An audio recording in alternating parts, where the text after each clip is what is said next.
Nous sommes en direct de Washington DC aujourd'hui. J'ai le plaisir d'avoir le chanteur togolais Capitaine Marius sur ma chaîne. Est-ce que vous pouvez vous présenter? Mon nom à l'état civil, c'est Ahiantan Kofi Mawinam. Capitaine Marius, nom d'artiste qui m'a été attribué par mes fans. Oh wow, Capitaine Marius, je suis très ravi aujourd'hui de vous avoir sur ma chaîne. Vous venez de dire que Capitaine Marius vous a été attribué par vos fans. Comment ça se passe vu que vous avez chanté avant que vos fans ne vous connaissent? Comment ils vous ont connu avant et vous attribuer ce nom d'artiste? Mon nom Marius, c'est un nom de baptême.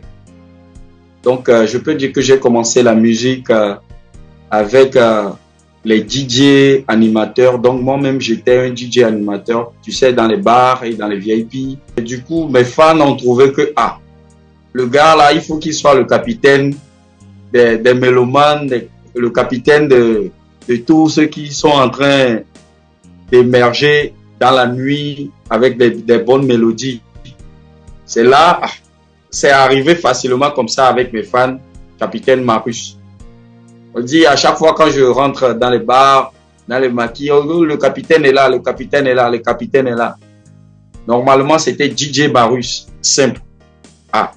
Quand ils m'ont attribué ça, j'ai préféré ça comme ça et puis c'est parti avec mon nom d'artiste en même temps. C'est vraiment original comme histoire. Vous étiez DJ Marius, vos fans vous ont attribué Capitaine là-dessus, vous avez accepté. Et quand vous chantez maintenant, vous avez choisi Capitaine Marius. En tout cas, ça fait plaisir quand même d'entendre votre histoire. Puisque vous étiez un DJ, qu'est-ce qui vous a motivé alors de devenir chanteur? Déjà, sur les bancs, lors des fêtes culturelles, on voulait aussi se faire remarquer. On interprétait des chansons. De là, on a eu un goût pour la chose. C'est après les bancs que j'ai su que vraiment j'ai quelque chose à prouver. J'ai un talent à cultiver. Avec la génération de DJ Arafat, mélanger un peu de la musique congolaise, ça nous a attaqué très vite l'âme. Et on s'est dit, nous aussi on peut faire de ça notre culture et gagner quelque chose dedans.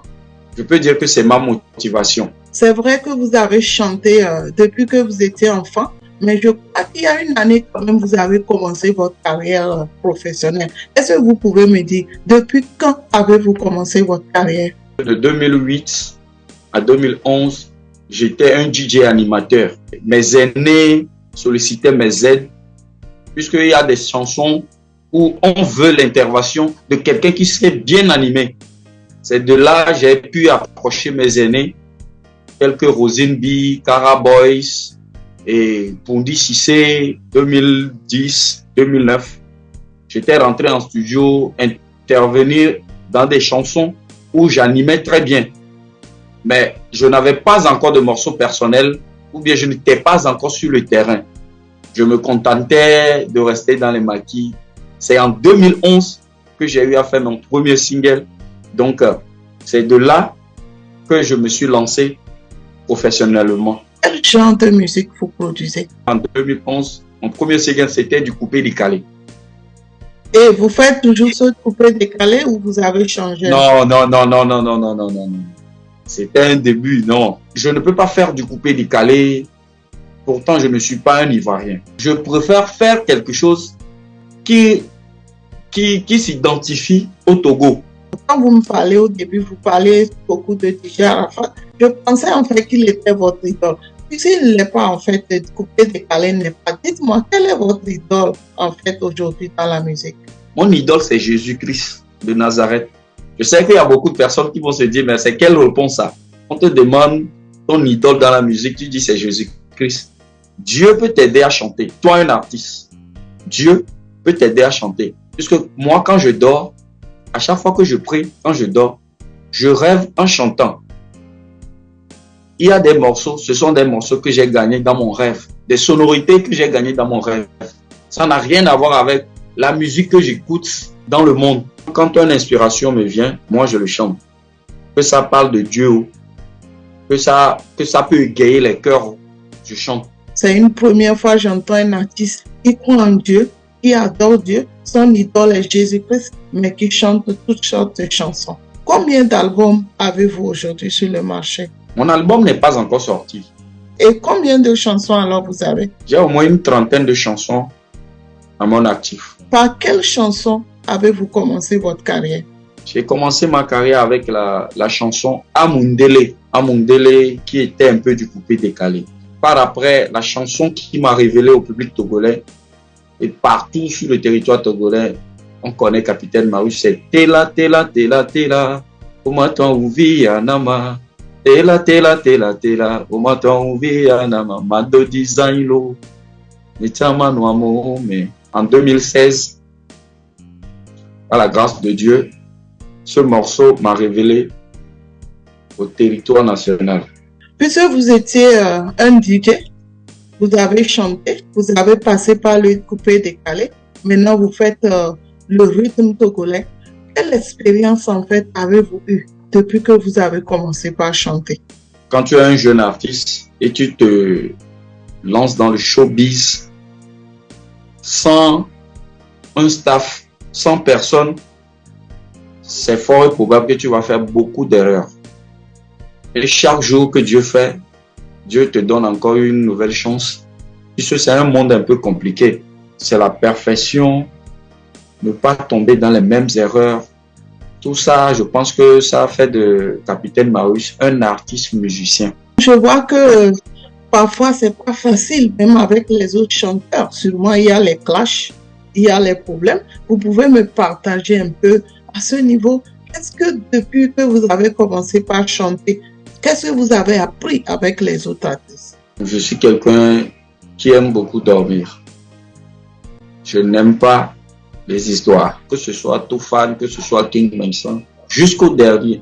Ceux-là même que j'étais là avant eux, je n'ai pas de problème avec eux.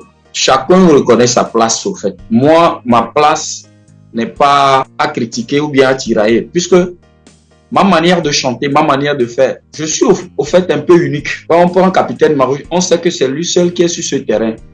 Le gars là, c'est lui seul qui fait ça là. C'est lui seul qui chante de cette manière. C'est lui seul qui essaie d'emballer son public comme ça. Donc, particulièrement, je n'ai pas de problème avec qui que ce soit. Je sais que dans ce showbiz, avec mes camarades, il y a de l'hypocrisie. C'est vrai, entre nous, il y a de l'hypocrisie. On ne s'aime pas à fond. On n'est même pas unis. Mais moi, je n'ai pas de problème avec qui que ce soit. Donc, vous n'avez jamais eu de clash avec qui que ce soit? Non. Et il ne peut jamais avoir de clash. Moi, je préfère faire parler de mes œuvres que de passer mon temps à dire que je suis plus fort que telle personne ou bien telle personne m'a piétiné, il a bouffé mon argent, nanani, nanana. Ces histoires, moi, je ne suis pas trop dedans. Puisque vous n'aimez pas les clashs et vous ne voulez pas rentrer dans un buzz pour faire promouvoir votre musique, dites-moi alors, de quoi avez-vous besoin pour faire voyager votre musique?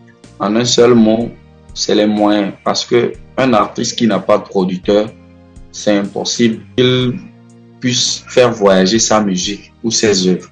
Au moins le Togo, j'ai déjà conquéri le Togo.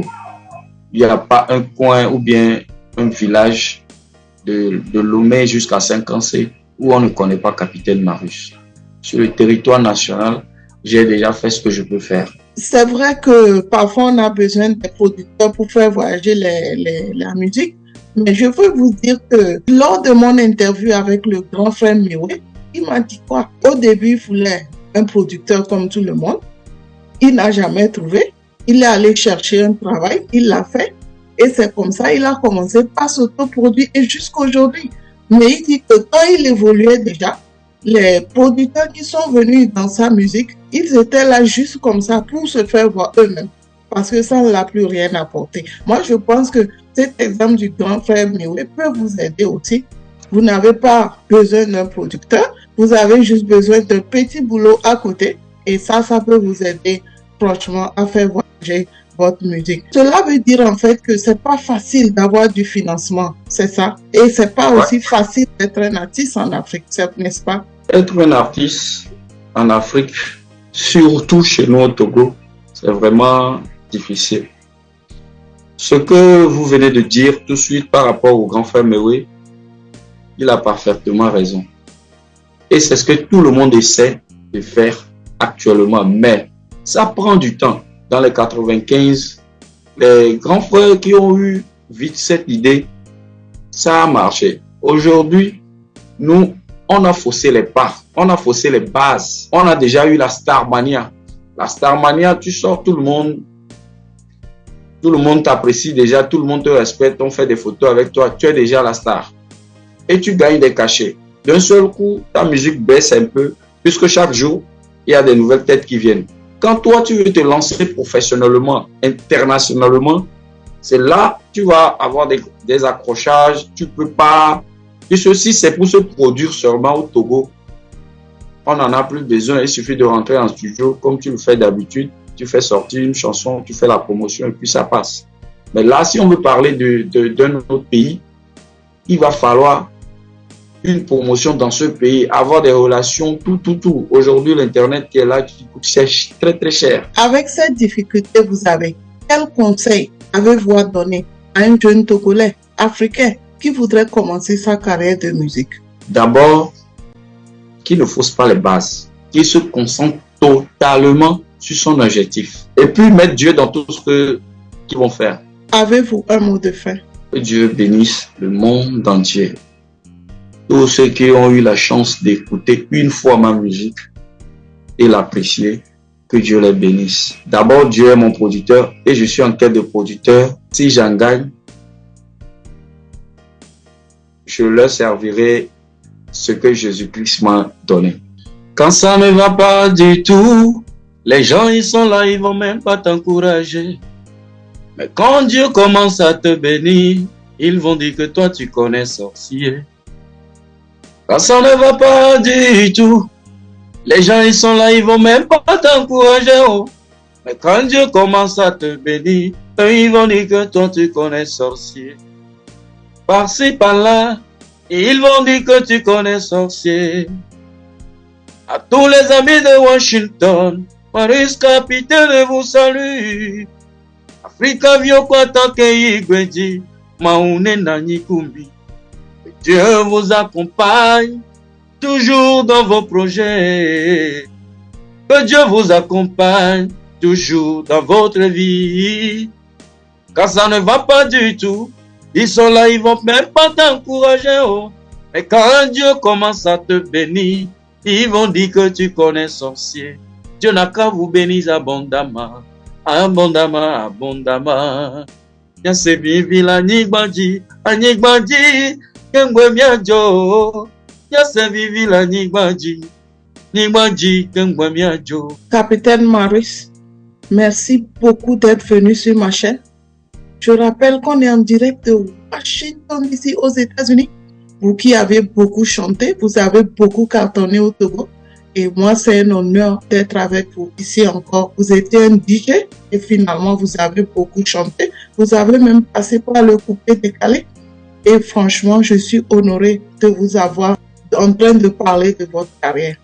On est en direct de Washington, ici aux États-Unis. Et j'espère vous revoir très, très bientôt pour une autre interview. Merci beaucoup et à la prochaine. Au revoir.